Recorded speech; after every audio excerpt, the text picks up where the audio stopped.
Hello बच्चों, चलिए प्रश्न को देखते हैं। प्रश्न है, यदि समीकरण ए एक एक्स का वर्ग योग में बी एक एक्स योग में सी एक बराबर शून्य के मूल अल्फा एक गुणा में माफ कीजिए कोमा बीटा एक तथा समीकरण ए दो एक्स का वर्ग योग में बी दो एक्स योग में सी दो बराबर शून्य के मूल अल्फा दो कोमा बीटा दो इस प्रकार होंगे कि अल्फा एक अल्फा दो यानी इन दोनों का गुणनफल बराबर होगा किसके, बीटा एक बीटा दो के गुणनफल के, और ये बराबर है किसके, एक के। तो हमें यहाँ पर बताना है कि कौन सा विकल्प सही है। तो प्रश्न को आगे हल करें उससे पहले जो प्रश्न की मुख्य अवधारणा है उस पर विचार करते हैं। तो इस प्रश्न के लिए जो मुख्य अवधारणा है वह हो जाती है द्विघात समीकरण। अर्थात हम यहाँ पर यह देखते हैं कि द्विघात समीकरण क्या होती है। तो वे समीकरण जो ए एक्स का वर्ग योग में बी एक्स योग में सी बराबर शून्य के रूप में हो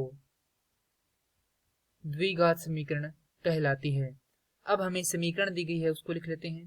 तो समीकरण पहली समीकरण है ए एक एक्स का वर्ग योग में बी एक एक्स योग में सी एक बराबर शून्य के।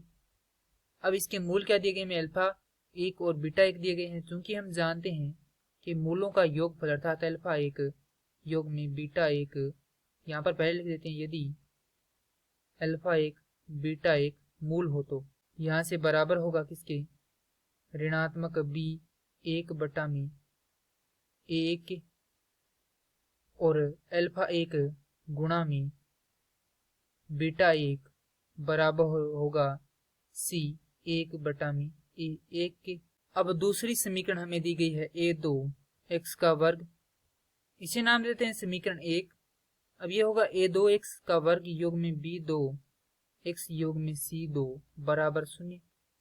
अब इसके मूल हमें क्या दिए गए हैं, अल्फा दो बीटा दो दिए गए हैं। तो यहाँ पर लिखेंगे यदि अल्फा दो कोमा बीटा दो मूल हो तो हमारे पास क्या प्राप्त होगा, अल्फा दो योग में बीटा दो बराबर होगा ऋणात्मक में बी दो बटा में ए दो के। इसी प्रकार अल्फा यहाँ पर बीटा एक होगा, अल्फा दो गुणा में बीटा दो बराबर सी दो बटा में ए दो के। अब ये आ जाएगी समीकरण संख्या दो। तो समीकरण एक गुणा दो से यदि हम समीकरण एक गुणा दो करते हैं तो हमारे पास प्राप्त होता है अल्फा एक बीटा एक गुणा में अल्फा दो बीटा दो बराबर सी एक बटा ए एक गुणा में सी दो बटा में ए दो। अब यहाँ से आएगा अल्फा दो गुणा में बीटा एक बीटा दो बराबर सी एक सी दो बटा में ए एक ए दो। अब चूंकि हम जानते हैं कि प्रश्न में दिया गया है कि अल्फा एक गुणा में अल्फा दो बराबर है बीटा एक गुणा में बीटा दो बराबर है एक के, तो यहाँ से ये जो इतना पद है किसके बराबर होगा, एक के बराबर होगा। तो हमारे पास यहाँ से आएगा सी एक गुणा सी दो बराबर ए एक गुणा में ए दो के। इसको हम कुछ इस प्रकार भी लिख सकते हैं सी दो बटा ए एक, माफ कीजिए इसको लिख सकते हैं सी एक बटा ए दो बराबर ए एक बटा सी दो के। यह आ जाएगी समीकरण संख्या हमारे पास 3। अब यहाँ पर इसको समीकरण संख्या दे देते हैं ए। तो समीकरण ए गुणा दो से यदि समीकरण ए गुणा दो करते हैं तो समीकरण ए है हमारे पास अल्फा एक योग में बीटा एक बराबर है किसके, ऋणात्मक बी एक बटा में ए एक के। गुणा में आएगा यहाँ पर हमारे पास समीकरण दो है अल्फा एक गुणा में बीटा एक, माफ कीजिए यहाँ पर है अल्फा दो गुणा में बीटा दो, अल्फा दो गुणा में बीटा दो, और यहाँ पर गुणनफल में आएगा हमारे पास सी एक बटा में ए दो, यहाँ पर सी दो होगा, माफ कीजिए क्योंकि समीकरण दो में हमारे पास सी दो बटा में ए दो है। अब यहाँ से इसका अंदर गुणा करेंगे तो हमारे पास आएगा अल्फा एक अल्फा दो गुणा में आएगा बीटा दो योग में यहाँ पर आ जाएगा बीटा एक बीटा दो गुणा में अल्फा दो बराबर ऋणात्मक बी एक सी दो बटा में ए एक ए दो। अब यहाँ से अल्फा एक गुणा अल्फा दो का मान एक है तो ये हो जाएगा बीटा दो।